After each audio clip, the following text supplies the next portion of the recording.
কাছের মানুষ হলো রঘুবীরের দীর্ঘ কাঠামো বউবাজার স্ট্রিটের জনরান্নে মিশে যাওয়ার পর আদিত্য স্বস্তির নিঃশ্বাস ফেলল। তার ডেরায় নিয়ে যাওয়ার জন্য খুব ঝুলোঝুলি করছিল রঘুবীর।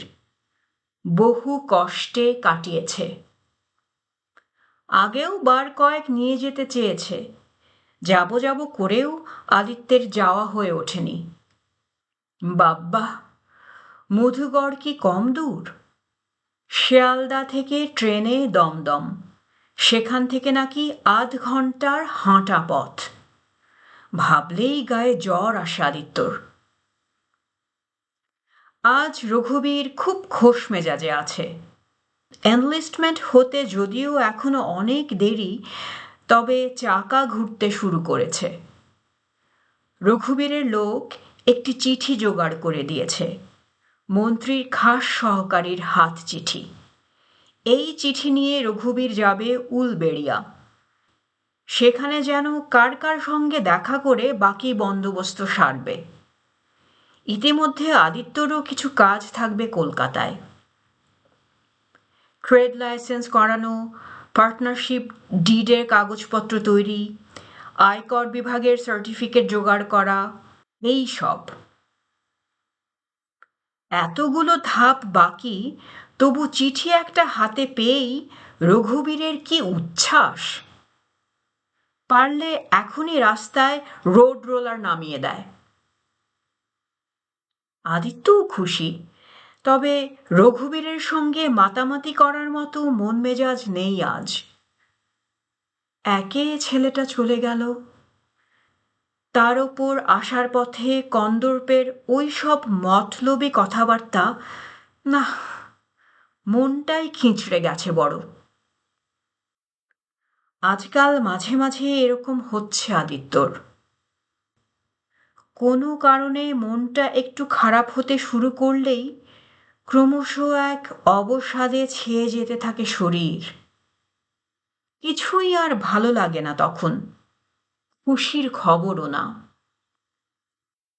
দুপুর অবধি ঝরে ঝরে এতক্ষণে ক্ষান্ত হয়েছে আকাশ। মনে হয় বর্ষণের পালা আজকের মতো শেষ। মেঘের তাঁবু গোটাচ্ছে। এক চিলতে বিষণ্ণ সূর্যও বুঝি দেখা গেল। বর্ষা বিকেলে অফিস পাড়ার ব্যস্ততায় কেমন স্যাঁতানো ভাব। গুটি গুটি ভিড় বাড়ছে বাসে ট্রামে। ব্যাংকশাল কোর্টের সামনে থেকে ঢাকুরিয়ার মিনি বাসে উঠবে বলে এগোচ্ছিল আদিত্য মন্থর পায়ে। ডিপিওর সামনে এসে কি ভেবে দাঁড়িয়ে পড়ল। বাড়ি ফিরেই বা এখন কি লাভ? দিবাচক্ষে আদিত্য দেখতে পাচ্ছে ঘর আঁধার করে শুকনো মুখে বসে আছে ইন্দ্রাণী। মনে মনে হিসেব করছে বাপ্পা এখন কত দূরে। তিতিরও নিশ্চয়ই বিকেলে বেরিয়েছে এদিক ওদিক। দীপুদের ঘর আগলতোলা। নিচে 52টা তাসের সঙ্গে একা একা পাঞ্জা লড়ে চলেছে বাবা। দুর্লভদেরও ঝাঁপ ফেলার সময় হয়ে এলো। কার কাছে এখন ফিরবে আদিত্য? কেনই বা ফিরবে? হঠাৎ শঙ্করের কথা মনে পড়ে গেল আদিত্যর।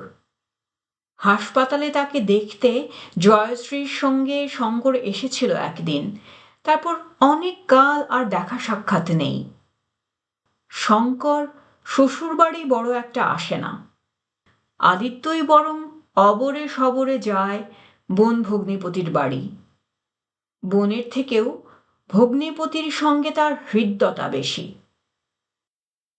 জয়শ্রী যখন শঙ্করের মতো সামান্য একটা মোটর মেকানিককে বিয়ে করেছিল, তখন আদিত্যও চটেছিল খুব। কিন্তু রাগ ধারণ করে রাখা তার ধাতে নেই। ইন্দ্রাণীর গোপন পীড়াপিড়িতে সেই প্রথম যোগাযোগ করে বোনের সঙ্গে। লুকিয়ে লুকিয়ে শোভনার দেয়া টাকা গয়নাও পৌঁছে দিয়ে আসতো বোনকে। শঙ্করও তখন তাকে খাতির করত খুব।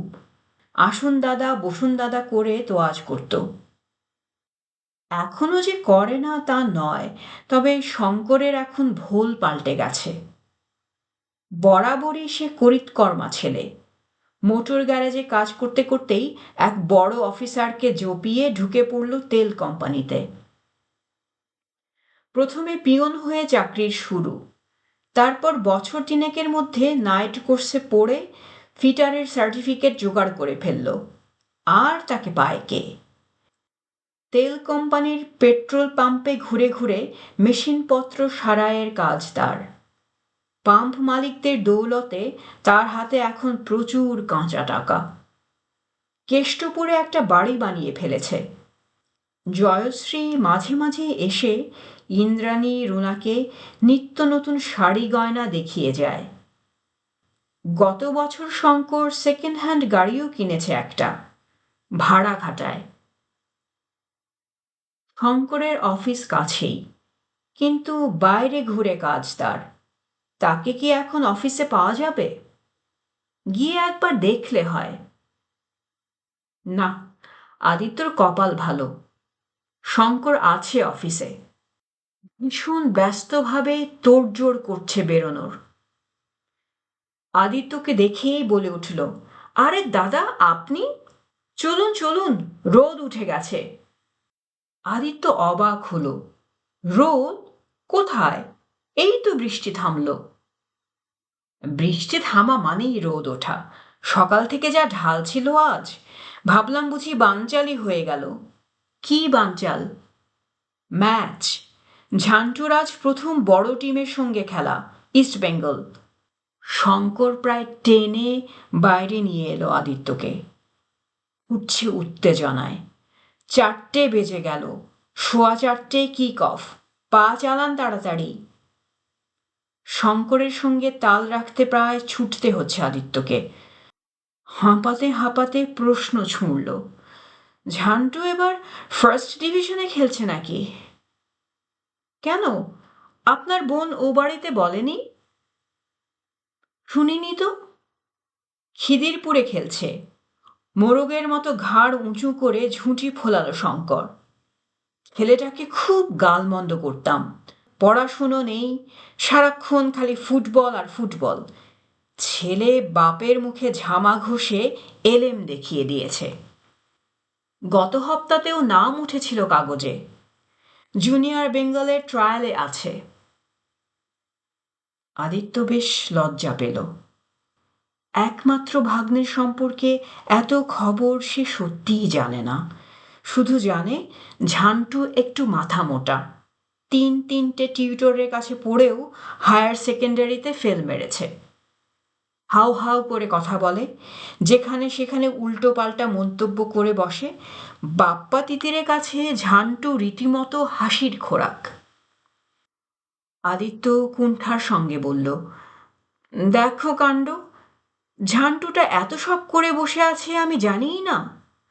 আসলে আজকাল এত কম থাকা হয়। একটা ব্যবসায় নামতে চলেছি। শঙ্কর শুনছে না, ছুটছে। লম্বা পেটানো শরীর দৌড়ে পার হয়ে গেল রাস্তা। বল পায়ে গোষ্ঠ পালকে কাটিয়ে আরও শয়ে শয়ে মাঠে ধাবমান মানুষের সঙ্গে। মাঠের বাইরে মাঝারি লাইন, শোরবিল। পুলিশ পিঠে ঘোড়ারা কাদা ছেটাচ্ছে ছপছপ। এই জল কাদা ভেঙে মাঠে ঢুকতে ইচ্ছে হচ্ছিল না আদিত্যর, কিন্তু নাও করতে পারল না মুখ ফুটে। ঝান্টু তার ভাগ্নে বলে কথা। খেলা শুরু হয়ে গেছে। 11টা লাল হলুদের সঙ্গে লড়ছে 11টা সাদা জার্সি পরা তরুণ। ছুটন্ত সাদা জার্সির ঝান্টুকে চিনতে পারছিল না আদিত্য। মাঝ গ্যালারিতে দাঁড়িয়ে নিম্ন স্বরে জিজ্ঞাসা করল, এই শঙ্কর, ঝান্টু কোথায়? শঙ্কর ঘাড় ফেরালো না। সামনে চোখ রেখেই উত্তেজিতভাবে বলল, ঝান্টুকে চিনতে পারছেন না? ওই তো 4 নম্বর, রাইট স্টপার। হ্যাঁ তাই তো। ঝান্টুর স্বাস্থ্যটা তো বেশ ভালো হয়েছে। রোজ ওয়েট ট্রেনিং করে। উরু দাপনা এগুলো সব তৈরি করতে হবে না? নেমেই ক্রমাগত আক্রমণ শুরু করেছে ইস্টবেঙ্গল। শাঁ শাঁ ধেয়ে আসছে লাল হলুদ ফরওয়ার্ডের দল, সামলাতে হিমশিম খাচ্ছে সাদা জার্সি। পিছল মাঠে সাররা কেটে এক ফরওয়ার্ডকে শুইয়ে দিল ঝান্টু। শঙ্কর চেঁচিয়ে উঠল, জিও মেরে লাল! আদিত্য সপ্রশংস ভঙ্গিতে তাকালো। ঝান্টুর গায়ে তো হেভি কষ হয়েছে। হবে না, ওয়েট ট্রেনিং করে যে। কর্নার পেয়েছে লাল হলুদ। শূন্যে উড়ন্ত বল গোঁত খেয়ে নামছে গোলপোস্টের সামনে। হেড করার জন্য লাফিয়ে উঠল তিনটে লাল হলুদ ফরওয়ার্ড, সঙ্গে ঝান্টুও। ফরওয়ার্ড টপকে ঝান্টুই হেড করেছে। শঙ্কর পাগলের মতো হাত ছুঁড়ছে, সাবাস বেটা, চালিয়ে যা। আদিত্য হাঁ হয়ে দেখছে ঝান্টুকে। উফ, কতটা লাফালো! লাফাবে না, ওয়েট ট্রেনিং করে যে। ২০-২৫ মিনিট গড়িয়ে গেছে খেলা।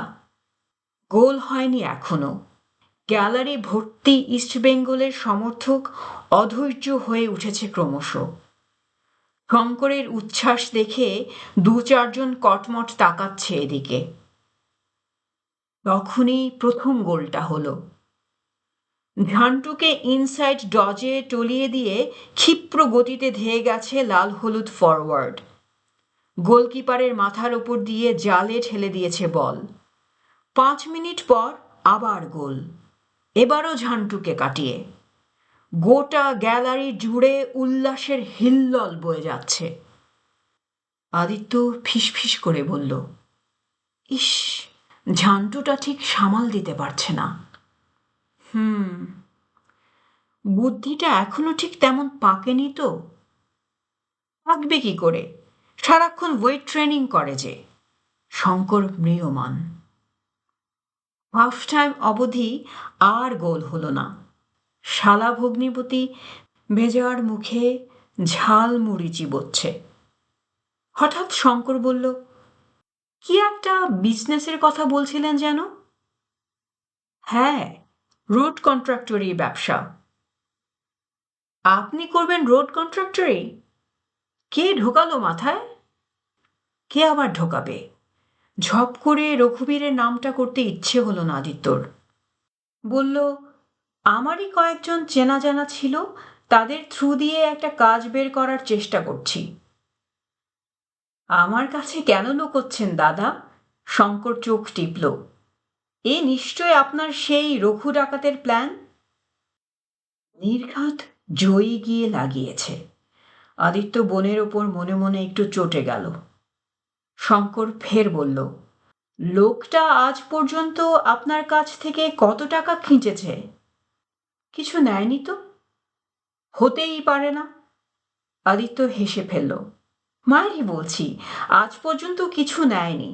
উল্টে বাবার জন্য বিনে পয়সায় হার্টের ওষুধ এনে দিয়েছে, ফ্রি অফ কস্টে পলা দিয়েছে একটা। তাই? বিশ্বাস না হয় জয়ীকে বলো বাবাকে জিজ্ঞেস করতে। আমার আর খেয়ে দেয়ে কাজ নেই। শঙ্কর মুখ বেঁকালো। তবে আপনার কথা যদি সত্যি হয়, তাহলে লোকটা তেমন ঘোরেল নয়, খুব একটা ক্ষতি করতে পারবে না। কি করে বুঝলে? যে লোক আপনার বাবাকে পটানোর আশায় থাকে, সে আর যাই হোক পাকা ঘোরেল হতে পারে না। আমার শ্বশুরমশাই কি পোটবার চিজ, আপনিই বলুন না।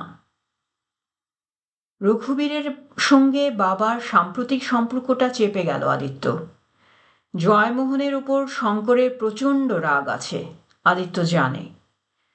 শঙ্কর যখন জয়শ্রীকে নিয়ে পালিয়েছিল, তখন শঙ্করের পিছনে পুলিশ লেলিয়ে দিয়েছিলেন জয়মোহন। পুলিশের লোক বেশ কিছুদিন উত্ত্যক্ত করেছিল শঙ্করকে। ১৯ বছরের মেয়েকে নাবালিকা প্রতিপন্ন করে শঙ্করকে নাবালিকা হরণের চার্জেও ফেলা যায় কি না তা নিয়েও উকিলের সঙ্গে পরামর্শ করেছিলেন জয়মোহন। সেসব কথা শঙ্করও ভোলেনি, জয়মোহনও না। মেয়ে নাতিকে মেনে নিলেও জয়মোহন এখনো সোজা চোখে তাকিয়ে কথা বলেন না শঙ্করের সঙ্গে। দেওয়ালের দিকে মুখ করে বিজয়ার প্রণাম সারে শঙ্কর। জয়মোহনও ভাব বাচ্চে আশীর্বাদ জানান জামাইকে। বিরতির পর খেলা শুরু হয়েছে। খিদিরপুর বার কয়েক ক্ষীণ আক্রমণের চেষ্টা চালালো, সুবিধে হলো না। উল্টে লাল হলুদ আরও দুটো গোল পুড়ে দিল। দূর থেকেও স্পষ্ট দেখা যায় ঝান্টু কুকুরের মতো হাঁপাচ্ছে, হয়তোবা ওয়েট ট্রেনিং করার জন্যই। গ্যালারি ফাঁকা হয়ে গেছে। শুনশান গ্যালারিতে বসে আছে শঙ্কর, বিমর্ষ, হতাশ। আদিত্য করুণ মুখে বলল, ভেবো না, ঝান্টু আমাদের ভালোই খেলে, শুধু অভিজ্ঞতাটারই যা অভাব। অভিজ্ঞতাটা হবে কোত্থেকে? 8 বছর বয়স থেকে হেড মেরে ঘিলুগুলো তো ইট করে ফেলেছে। শঙ্কর ফোঁস করে শ্বাস ফেলল। কোথায় ভাবলাম এবছর বড় টিমের এগেনস্টে খেলা টেলা দেখালে সামনের বছর ভালো দর উঠবে ছেলেটার। হে গুড়ে কেরোসিন ঢেলে দিল পাঁঠাটা। আদিত্যরও মনটা খারাপ লাগছিল। সামনে ক্ষতচিহ্ন লাঞ্ছিত মাঠ, পাশে এক নিরাশ পিতা, মাথার ওপর মলিন আকাশ, দিনান্তের বিবর্ণ ভাব, সবই অবসন্ন ভাবটাকে ফিরিয়ে আনছিল তার। খানিক বসে থেকে বলল, চলো এবার ওঠা যাক। মাঠের বাইরে এসে একটানা কিছুক্ষণ গজগজ করল শঙ্কর। তারপর বলল, চলুন দাদা, কোথাও একটা গিয়ে বসা যাক। কোথায় আর যাবে, চলো তোমার বাড়িই ঘুরে আসি। জয়ীটা বাড়িতে আসে, আমার সঙ্গে দেখা হয় না। সে আরেক দিন যাবেন, আজ বাড়ি ফিরতে ইচ্ছে করছে না দাদা। একদিন পর দেখা হলো, একটু সুখ দুঃখের কথা হোক। সুখ দুঃখের কথা বাক্যবন্ধটি সাংকেতিক, অর্থ একটু পান টান করা যাক। কথাটা আদিত্যই ব্যবহার করত এক সময়ে। প্রথম প্রথম শঙ্কর খুব হাসত, পরে কথাটা তারও লাভস হয়ে দাঁড়ায়। আদিত্য প্রস্তাবে উৎসাহ দেখালো না। না ভাই, আমি ছেড়ে দিয়েছি। বলেন কি দাদা, কি কথা শুনি আজ মন্থরার মুখে? হাসপাতালের ওয়ার্ড বয়কে দিয়ে আপনি? ভুল করেছিলাম ভাই, কষ্টও পেয়েছি। পেটে সে যে কি অসহ্য যন্ত্রণা। সে আপনি যেখানে সেখানে গিয়ে যা তা জিনিস খাবেন, তাতে তো লিভারে 12টা বাজবেই। আমি কি আপনাকে আজে বাজে জিনিস খাওয়াই? আদিত্য ঘাড় চুলকোল। উপায় নেই রে ভাই, গিন্নিকে কথা দিয়ে ফেলেছি, মেয়েও মাথার দিব্যি দিয়ে রেখেছে। শঙ্কর চোখ পাকালো। আপনি বলতে চান হাসপাতাল থেকে ফেরার পর আপনি আর মাল ছোঁননি? সত্যিই ছুঁইনি। বলতে গিয়ে আদিত্য বেশ আত্মপ্রসাদ অনুভব করল। রঘুবীর যে কতদিন কতভাবে টেনেছে তাকে, আর কি নির্বিকার ঔদাসীন্যে মদ খাওয়ার প্রলোভনটাকে সে জয় করেছে, এটা ভাবতেই গর্বে বুক ফুলে উঠছিল তার। বাবা বউ ছেলে মেয়ে সকলকে দেখিয়ে দিয়েছে ইচ্ছে করলেই নিজের ওপর নিয়ন্ত্রণ রাখতে পারে সে। শঙ্কর আদিত্যর পিঠে আলগা চাপড় দিল। ঠিক আছে, আপনাকে জোর করছি না, আমার সঙ্গে যেতে তো অসুবিধে নেই। আদিত্য আর আপত্তি জানাতে পারল না। পার্ক স্ট্রিটের বারে দুজনে বসেছে মুখোমুখি। চারপাশে গ্লাস বোতলের টুংটাং, শঙ্করের হাতে রঙিন পানীয়, বাতাসে সুরার ঘ্রাণ হঠাৎ যেন একটু আতুর করে তুলছিল আদিত্যকে। শঙ্কর বলল, একটু বিয়ার নিতে পারেন দাদা। বিয়ার তো ঠিক সেই সেন্সে মদ নয়। আদিত্য এদিক ওদিক তাকালো। না থাক, একবার যখন ছেড়েইছি, কেন আর বিয়ার খেয়ে নাম খারাপ করা? অন্যমনস্ক হওয়ার জন্য এলোমেলো কথা শুরু করেছে আদিত্য। কখন যে বাপ্পা তিতিরের গল্প বলতে বলতে কন্দর্পের কথাটা তুলে ফেলেছে আদিত্য নিজেই জানে না।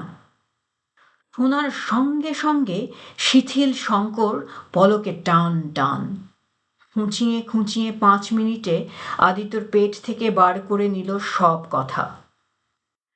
ঝুম হয়ে বসে কিছুক্ষণ কি যেন ভাবল, তারপর বলল, একদিক দিয়ে চাঁদু ঠিকই বলেছে, বাড়ি আপনাদের ভাঙা পড়বেই। আদিত্য কিঞ্চিত উত্তেজিত হয়ে পড়ল। আমি বাড়ি ভাঙা মেনে নেব না। আমি কি বলেছি মেনে নিতে?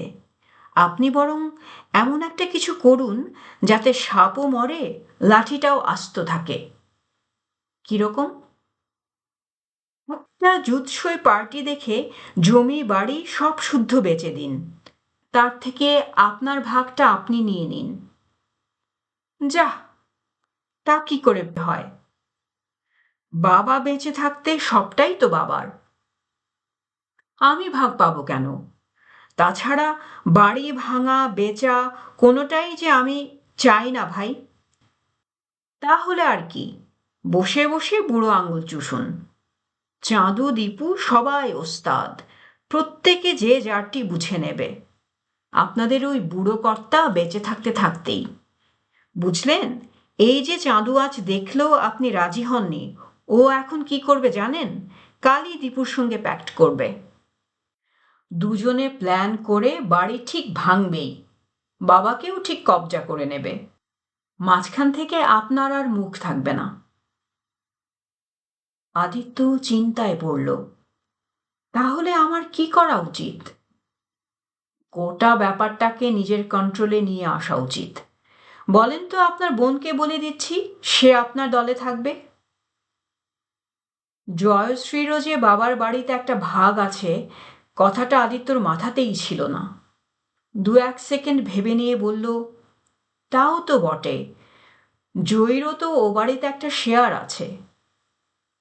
শেয়ার আছে কি নেই সে আপনাদের ভাই বোনদের ব্যাপার, আমি এর মধ্যে কিছু বলবো না। তবে আমি একটা সাজেশন দিতে পারি। কি? দেখুন, শ্বশুর মশাই বেঁচে থাকতে বাড়ি বেচে টাকা ভাগ করে নেওয়ার প্রস্তাবটা বোধহয় ধোপে টিকবে না, অথচ বাড়িটা ভাঙা পড়বেই। আর তাই যদি হয়, আপনি কেন ম্যাক্সিমাম লাভটা উসুল করে নেবেন না? না না, আমি না বড় ভাই, ওসব করা আমার ঠিক হবে না। আলবাত হবে। দীপু ভালো চাকরি করে, চাঁদুও শুনি এখন সিনেমা করে ভালোই কামায়। ওদের মধ্যে আপনার অবস্থাই তো সব থেকে খারাপ। টাকার দরকার আপনারই বেশি। শঙ্কর নড়ে বসল। একটা ভালো বুদ্ধি দেব? নিজে আপনি দাঁড়িয়ে থেকে বাড়ি ভেঙে ফ্ল্যাট তৈরি করুন। ওরে বাস, সে তো প্রচুর টাকার ধাক্কা, অত টাকা আমি পাবো কোথায়? আহা, টাকা তো আপনার কাছেই হেঁটে হেঁটে আসবে। মাছের তেলে মাছ ভাজবেন, অ্যাডভান্স নিয়ে নিয়ে ফ্ল্যাট তুলবেন। দাঁড়ান, হিসেব করে বুঝিয়ে দিচ্ছি। আপনাদের জমি আছে 8 কাঠা, ঠিক? ওখানে ফ্ল্যাট তুললে 4 তলা অবধি তো তোলা যাবেই। প্রতি তলায় 4টে করে ফ্ল্যাট হলে মিনিমাম 16টা। আপনাদের ওখানে এখনো ফ্ল্যাটের যা রেট যাচ্ছে, তাতে 4 লাখ করে তো দাম পাবেনই। তা পাবো। আমাদের পাশের ওই ছোট্ট ছোট্ট ফ্ল্যাটগুলোই তো 4, 4.25 লাখে বিক্রি হয়েছে। তাহলে দেখুন, 16টা ফ্ল্যাট অর্থাৎ 64 লাখ টাকা। এর থেকে আপনাদের 3 ভাইয়ের 3টে ফ্ল্যাট বাদ দিন, কত থাকলো? 52 লাখ। শুধু 3 ভাই কেন, তোমরা ফ্ল্যাট নেবে না? আমার নাম কেন বলছেন দাদা? আমি কে? বলুন বোন। ওই হলো, তুমি আর জয়ী কি আলাদা? পৈতৃক বাড়ি সম্পত্তি দাদা, যার যার তার তার। এখানে কোনো হাজব্যান্ড ওয়াইফ নেই। শুধু যদি আমার মতো চলতো তাহলে আমি ফ্ল্যাট নিতাম না। তবে মনে হয় জয়ী নেবে। ফ্ল্যাট না নিলেও তার বদলে ক্যাশ নিয়ে নেবে।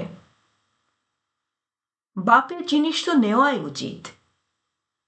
শুধু বাপের জিনিস বলে নয় দাদা, আপনি তো জানেনই আপনার বোনের একটু খাঁই বেশি। এই যে দিবারাত্র ছুটছি, যে করে হোক পয়সা রোজগার করে আনছি, সবই তো তেনার চাপে। আমাকে কোনো দিন সুতির প্যান্ট শার্ট ছাড়া অন্য কিছু পরতে দেখেছেন? অথচ তার কি না চাই। আদিত্য দুহাত তুলে বাধা দিল। থাক থাক, সে জয়ী না হয়ে নিলই কিছু। তারপর পর আবার কি? হিসেব করে দেখুন, 16টা ফ্ল্যাট তুলতে কত খরচা হবে। ভালো মেটেরিয়াল দিয়ে নিজে 24 ঘন্টা দাঁড়িয়ে থেকে করালে 1,30,35 নেমে যাবে। ভাইদের আরও 1,02,000 করে দিয়ে দিন। আপনার হাতে তাহলে কত লাখ থাকলো? ক্রমাগত লাখ শুনতে শুনতে মাথাটা কেমন যেন গুলোতে শুরু করেছে আদিত্যর। এ যেন কুবেরের ধন ভাণ্ডার উন্মুক্ত হচ্ছে সামনে। কত লক্ষ টাকা থাকছে তার হাতে? 7 লক্ষ, 8, 10? সংবিত হারিয়ে হঠাৎ শঙ্করের গ্লাস টেনে নিয়ে চোঁ চোঁ চুমুক মেরে ফেলল আদিত্য। অনেক দিন পর তরল আগুন নামছে কণ্ঠনালী বেয়ে। তৃষিত স্নায়ুরা পুলকে রিমঝিম নেচে উঠল। মুহূর্তে লাল হয়ে গেল মুখ চোখ। শঙ্কর মিটিমিটি হাসছে। আস্তে ধীরে সুস্থে খান দাদা। আর একটু বলি? বলো। তুমি আজ আমার মাথা খারাপ করে দিলে শঙ্কর। দেখুন দাদা, আপনি কিন্তু নিজেই খাচ্ছেন। বৌদির কাছে গিয়ে কিন্তু আমার নাম করবেন না। কেন তোমার নাম করব? আমি কি নাবালক? আমি কি নিজে খেতে পারি না? দ্রুত আরও পেগ দুয়েক হুইস্কি সাবড়ে আদিত্য সুস্থিত হল। নেশা আস্তে আস্তে ধরছে মাথায়। ঘোর লাগা স্বরে বলল, একটা কথা শুধু আমার মাথায় ঢুকছে না ভাই। নিজেরা তৈরি করলে যদি লাখ লাখ টাকা আসে, তবে লোকে প্রমোটারের হাতে বাড়ি ছাড়ে কেন? শঙ্করেরও গলা জড়িয়ে এসেছে। সেসব আমি জানি না। প্রমোটাররা কি আরো বেশি লাভ করে? আলবাত করে। নইলে কি আর এমনি এমনি ছোঁক ছোঁক করে বেড়ায়? ওদের মাল মেটেরিয়ালের হাল দেখেননি? কদিন পরেই ঝুর ঝুর করে সব খসে পড়ে। আমি কিন্তু 1 নম্বর মেটেরিয়াল দেব। দেবেন? আগে লাইন থেকে ভাই দুটোকে হঠান, বুড়ো কর্তাকে কবজা করুন, তারপর। ও আমার বাঁয়ে হাত কাখেল। আদিত্য টুসকি বাজালো। আমার কাছে বুড়োর একটা সিক্রেট আছে, তাই নিয়ে একটু চাপ মারলেই বুড়ো ধসে যাবে। ওয়েটার আরো 2 প্যাক হুইস্কি রেখে গেছে, সঙ্গে সোডা, বরফ। শঙ্কর কাঁপা হাতে নিজের গ্লাসে সোডা মেশালো। কি সিক্রেট দাদা? তোমাকে বলবো কেন? আদিত্য নিট গলায় ঢেলেছে। তুমি শালা আমার বাবাকে দেখতে পারো না, আমার ভাইদের দেখতে পারো না, আমার বোনের নিন্দে করো, আমার বউয়ের সঙ্গে তোমার বনিবনা হয় না। বেশ বেশ, না হয় নাই বললেন। আমাকে বলবেনই বা কেন? আমি শালা মিস্ত্রি মজুর মানুষ। তবে মনে রাখবেন, বিপদের সময়ে আপনাকে পরামর্শ দেওয়ার জন্য কিন্তু গোটা দুনিয়ায় একজন মানুষই আছে। কে আপনাকে গ্যারেজ ঘরে প্রেস করার বুদ্ধিটা দিয়েছিল? হ্যাঁ, আমি না মনে করিয়ে দিলে বুড়ো কর্তার ফিক্সড ডিপোজিটের কথা স্মরণে আসতো আপনার? পারতেন প্রেস শুরু করতে? নেশাচ্ছন্ন আদিত্য খানিকটা দমে গেল। শুধু বাবা সম্পর্কিত কথাটা গিলে নিল প্রাণপণে। গ্লাস শেষ করে উঠে দাঁড়ালো। শঙ্করের ট্যাক্সি ভেতরে ঢোকেনি, বাস স্টপে ছেড়ে দিয়ে গেছে আদিত্যকে। মাতাল আদিত্য বাড়ি ফিরছে। 3 মাস পরে আবার আজ এলোমেলো পড়ছে পা। আধখোলা গেটের সামনে এসে মত্ত কণ্ঠ গর্জে উঠল, এই শালা দীপু, এই শালা চাঁদু, তোদের চালাকে আমি ছুটিয়ে দেব আজ। আমাকে তোমরা ঠকাতে চাও, হ্যাঁ?